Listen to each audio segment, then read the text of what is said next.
Hello everyone, good morning. আমি পিও, আমার চ্যানেলে তোমাদের সবাইকে স্বাগত আরেকটি নতুন ব্লগের সঙ্গে। তো বাড়ি থেকে ব্লগটা স্টার্ট করতে পারিনি, সকাল সকাল ব্লগ স্টার্ট করতে হয়েছে স্টেশনে এসে। ওখানে মণিজানার মাম্মা বসে রয়েছে। তো এখন যাবো আমরা শান্তিপুর, তার আগে যাবো রানাঘাট থেকে শান্তিপুরের ট্রেন ধরবো। তো তোমাদের সাথে কথা বলতে বলতে কালিনানপুর অলরেডি ট্রেন ঢুকে গেছে, বাট রানাঘাটে স্কিপ করে গেছি, রানাঘাটে ব্লগ কন্টিনিউ করতে পারিনি। তো এই যে দেখতে দেখতে কালিনানপুর ঢুকে গেছি আমরা যাবো, আমাদের গন্তব্যস্থল ছিল শান্তিপুর শপিং।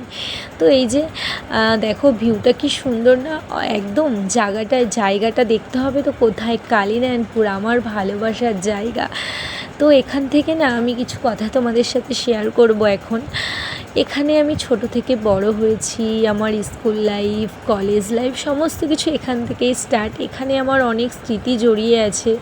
তো অনেক দিন পরে বলতে পারো, অনেক বছর পরে বলতে পারো, সেই কালিনারায়ণপুর স্টেশনে আমি আসলাম। আমার আসা হয় না, বাপের বাড়িতে যাই আসি, বাট স্টেশনে কখনো আসা হয়নি। আমি তো সেরকমভাবে কোথাও একটা যাই না, যেহেতু কাজের চাপ থাকে, সংসার রয়েছে, সব মিলে। তো দেখছিলাম যে অনেক কিছু না, কত কিছুই না চেঞ্জ হয়ে গেছে। কিছু বছর ওই যে আসিনি বললাম, তো অনেক কিছুই দেখলাম একটু একটু করে চেঞ্জ হচ্ছে। ভালো লাগছিল খুব, যে নিজের জায়গা এত সুন্দর লাগছিল। এখানে কত আড্ডা দিয়েছি, বন্ধু বান্ধবরা একসাথে স্কুলে গেছি, কলেজে গেছি, সমস্ত মিলিয়ে খুব ভালো লাগছিল, অনেক স্মৃতি মনে পড়ছিল। তো সব মিলিয়ে এই তো এখন যাব আমরা শান্তিপুর। এদিকে ট্রেনের মধ্যে ভিতরের ভিউটা শুরু করে দিয়েছে, এখানে মণিজান রয়েছে, ট্রেনের ভিউটা জাস্ট দেখালাম তোমাদেরকে।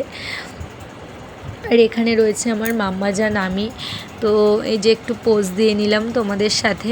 আর এদিকে দেখতে দেখতে আমরা নেমে গেছি শান্তিপুর স্টেশনে। নেমে আমরা টোটো ধরে নিয়েছি আমাদের গন্তব্যস্থল শান্তিপুর হাট শপিংয়ের জন্যে। তো এই তো এখন যাব হাটে, নতুন হাট যাকে বলে, না বঙ্গহাট।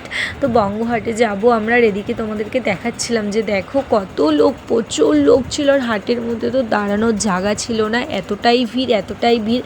আর আমার ফার্স্ট টাইম ছিল এই যাওয়া শান্তিপুরে শপিং করতে। আমি কখনো যাইনি। মণিজানের মা মানে দিদি অনেকবার বলেছে, বাট আমি কখনো যাইনি, যাওয়া হয়নি, বাট এবার ফাইনালি যাচ্ছি। তো দেখি কি শপিং করি। আর তোমাদের সাথে না হাটের মধ্যে আর কিছু শেয়ার করতে পারিনি গিয়ে, কেননা ওখানে প্রচণ্ড ভিড় ছিল বললাম। তো এই কারণে কিছুই শেয়ার করতে পারিনি তোমাদের সাথে। আর এদিকে দেখো এই যে আমি আর আমার মণিজান, যেখানে আমি আর আমার মণিজান থাকবো সেখানে এনজয়মেন্ট হবে না, ইয়ার্কি হবে না, হাসাহাসি হবে না, এটা হতে পারে? তো তোমাদের সাথে কথা বলতে বলতে স্টেশনে চলে এসেছি। এটা আমাদের ফেরার সময় ছিল, আমাদের 11:30টায় ট্রেন। তো স্টেশনে প্রচণ্ড ভিড় ছিল, জাস্ট দাঁড়ানোর জায়গা ছিল না, এরকম একটা ব্যাপার ছিল।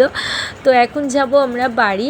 তো দেখতে দেখতে দেখো কথা বলতে বলতে চলে এসেছি। এখন যাচ্ছি বঙ্কিমনগর, মানে আমার শ্বশুরবাড়ি, আমার গন্তব্যস্থল। তার মাঝে গেছিলাম বাপের বাড়িতে, জাস্ট ওটা স্কিপ করে গেছি, জাস্ট নিতে পারিনি। তো চলো আজকের ভিডিওটা এই পর্যন্ত। ভালো লাগলে লাইক কমেন্ট শেয়ার করে দাও। Tata, bye bye.